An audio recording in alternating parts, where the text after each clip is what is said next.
All right, people. We've got a follow-up story here from the whole SpaceX and Echostar situation.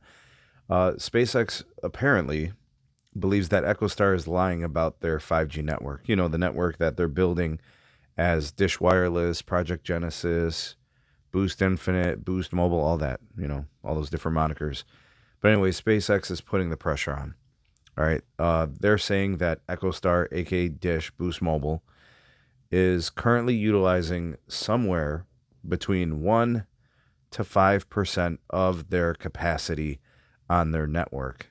Specifically, what they're referring to is a swath of midband.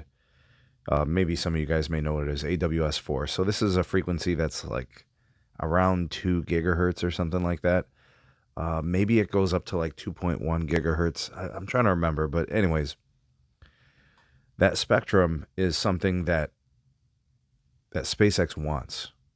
And SpaceX has huge ambitions, doing their thing from satellite with Starlink. And they need spectrum to make their connectivity obviously more meaningful and more robust, create more capacity, sign more companies on for direct-to-device and all those kind of things, non-terrestrial cellular networks.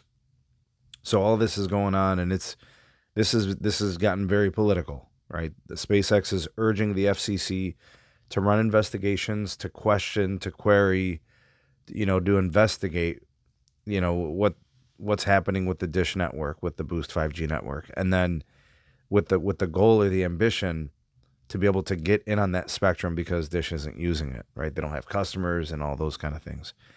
Look, I'm gonna put it to you like this: the FCC and the DOJ fought very diligently to create Dish Wireless, to replace Sprint with a new fourth provider, because they wanted to make a bigger T-Mobile, and Dish was part of that whole thing because they had to build a network and they had all the spectrum that was just sitting on the sideline, and that forced their hand to build it. So the FCC, well, it's not this FCC, the FCC was involved in making Dish Wireless. That was a thing, and the DOJ facilitated it.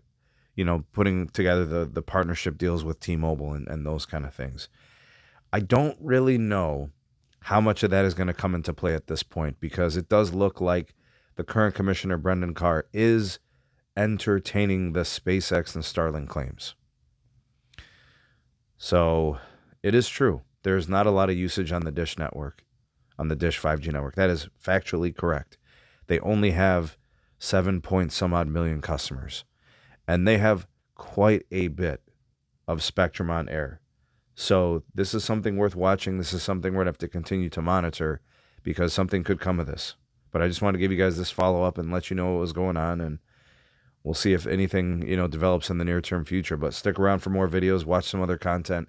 Like, share, and subscribe. We shall see you all in the next one.